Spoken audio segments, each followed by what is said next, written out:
Wabarakatuh. Saya Nur Hadiah Tepu, CGP Angkatan 11 dari SMP Negeri 1 Ibung. Pada hari ini, saya berkesempatan untuk mewawancari kepala sekolah saya, yaitu Ibu Fauziani SPD, tentang pengambilan keputusan berbasis nilai kebajikan sebagai seorang pemimpin, Bu. Nah, apa kabar Bu hari ini? Alhamdulillah baik, sehat. Bagaimana dengan Ibu Tepu? Alhamdulillah, terima kasih Bu atas kesempatan dan waktunya hari ini. Kita masuk langsung ke wawancaranya ya Bu. Baik Bu. Nah, selama ini Bu, bagaimana Ibu dapat mengidentifikasi kasus-kasus yang merupakan dilema etika atau bujukan moral Bu? Kita lihat dilema di lapangan sih banyak. Selama saya mengamati bahwa permasalahan yang terjadi itu kita mengumpulkan informasi baik itu dari secara faktual yang kita butuhkan ataupun dia keputusan yang kita cari. Sekarang yang kedua Bu ya pertanyaannya, selama ini Bu, bagaimana Ibu menjalankan pengambilan keputusan di sekolah Ibu, terutama untuk kasus-kasus di mana ada dua kepentingan yang sama-sama benar atau sama-sama mengandung nilai kebajikan. Baik, dalam kita mengambil sebuah keputusan itu, kita itu harus mengacu kepada sebuah aturan. Nah, setiap ada pengambilan keputusan itu, kita harus menjalin hubungan yang baik antara rekan sejawat, misalkan antara sesama guru, ataupun saya juga akan bertanya dengan teman-teman saya yang lain, dengan rekan sejawat yang lain, juga dengan ibu sendiri. Bila ada permasalahan, bila ingin mengambil keputusan, maka itu harus bekerja sama juga dengan teman, bertanya dengan teman, bagaimana baiknya untuk kita untuk mengambil sesuatu di balik suatu keputusan. Oke Bu. Terus Bu, langkah-langkah atau prosedur seperti apa yang biasa Ibu lakukan selama ini selama kepemimpinan Ibu di sekolah? Ya. Baik, yang pertama saya akan mencari informasinya dulu. Kemudian saya akan datang ke lapangan. Kemudian turun secara langsung dan kita wawancara dengan pihak yang kita butuhkan. Kemudian baru kita analisis apa yang akan terjadi dan apa yang akan kita harus perbaiki. Baik. Hal-hal apa saja ya Bu yang selama ini yang Ibu anggap efektif dalam pengambilan keputusan pada kasus-kasus dilema etika Bu? Pertama, kasusnya yang kita lihat, kita harus melakukan secara spontanitas. Artinya kalau spontan itu secara dadakan. Kalau secara dadakan berarti tergantung objek permasalahannya itu apa. Kemudian kita mengobrol dengan tim apa yang kita butuhkan secara manajemen sekolah, baik itu secara wakaseknya, kemudian dengan guru-gurunya, kemudian harus didengar oleh pendapat kita supaya ada apa, keputusan itu bisa didengar oleh bersama-sama. Artinya yang mengambil keputusan itu harus musyawarah dulu, kemudian didengar oleh orang lain atau oleh guru atau wakasek atau rekan sejawat yang ada di sekolah SMP 1 Ibu. Oke Bu. Hal-hal apa saja yang selama ini merupakan tantangan dalam pengambilan keputusan pada kasus-kasus dilema etika Bu? Tantangan dalam mengambil keputusan, apabila kita kurang bisa terima, tentu kita harus meyakinkan bahwa orang tersebut bisa terlibat dalam keputusan kita. Misalkan ada orang yang tidak mau terima keputusan kita mengajak secara baik-baik, kita kompromi supaya apa, agar orang tersebut bisa menerima keputusan yang itu. Apakah Ibu memiliki sebuah jadwal tertentu dalam sebuah penyelesaian kasus dilema etika? Apakah Ibu langsung menyelesaikan di tempat atau memilih sebuah jadwal untuk menyelesaikannya? Bentuk atau prosedur seperti apa yang akan Ibu jalankan? Tidak ada jadwal secara khusus. Pokoknya bila kita bisa selesaikan dengan baik, sebisa mungkin ya otomatis kita serahkan, tidak boleh berlalu-lalu lama. Kalau memang ada permasalahan di hari ini, kalau bisa hari ini terus, bila tidak hari ini kita selesaikan sebuah permasalahan, berarti kita akan besok, jangan ditunda. Adakah seseorang atau faktor-faktor apa yang selama ini mempermudah atau membantu Ibu dalam pengambilan keputusan dalam kasus-kasus dilema etika, Bu? Eh, Kalau faktor untuk memudahkan barangkali biasanya ada dua. Yang pertama dari jajaran kita otomatis.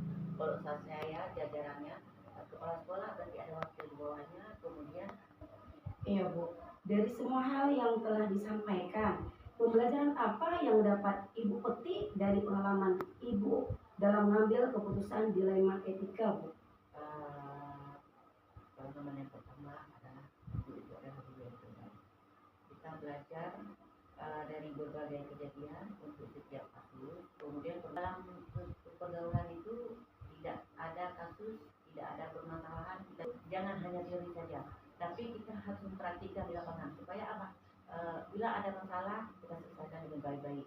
Nah, Terima kasih Bu atas waktunya yang sudah bersedia untuk saya wawancarai. Saya akhiri Bu ya. Assalamualaikum warahmatullahi wabarakatuh. Assalamualaikum warahmatullahi wabarakatuh. Waalaikumsalam warahmatullahi wabarakatuh. Saya Nur Hadis Tepu, CGP Angkatan 11 dari SMP Negeri 1 Libung. Pada hari ini saya berkesempatan untuk mewawancarai kepala sekolah. Sekolah mana ya Pak ya? SMA swasta Aira Gedia, Iya, dengan Bapak Safrizal. Bapak Safrizal SEI SPD. Banyak kali titel Bapak ya.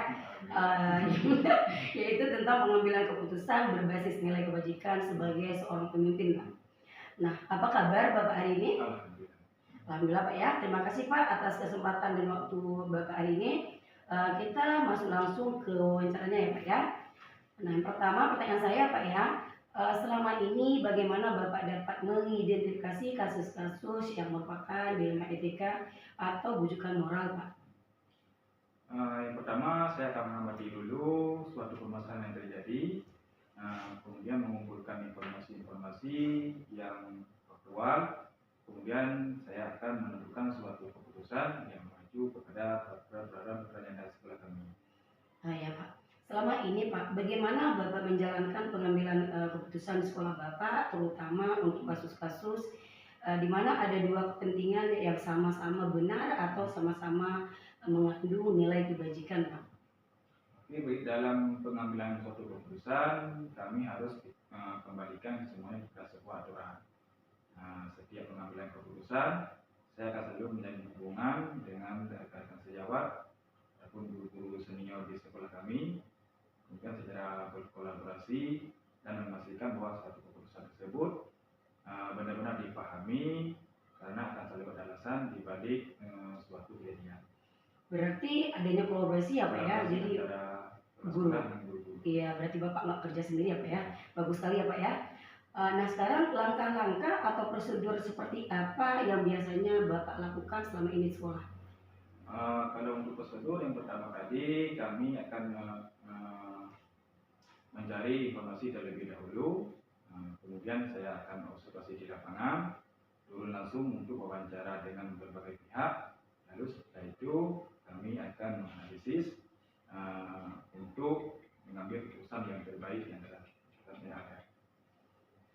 Terus Pak ya, hal-hal apa saja yang selama ini yang Bapak anggap efektif dalam pengambilan keputusan pada kasus-kasus dilema etika, Pak? Kalau menurut saya suatu pengambilan keputusan itu baru efektif apabila dilakukan dengan spontanitas tergantung dari objek permasalahan yang ada di lapangan. Saya akan mengobrol atau wawancara dengan tim manajemen sekolah, jajaran wakil kepala sekolah, dan guru yang ada di sekolah kami. Kemudian yang didengar pendapatnya supaya ada suatu keputusan yang bersama.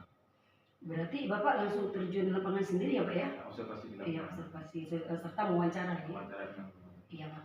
Nah, hal-hal apa saja yang selama ini merupakan tantangan dalam pengambilan keputusan pada kasus-kasus dilema etika, Pak?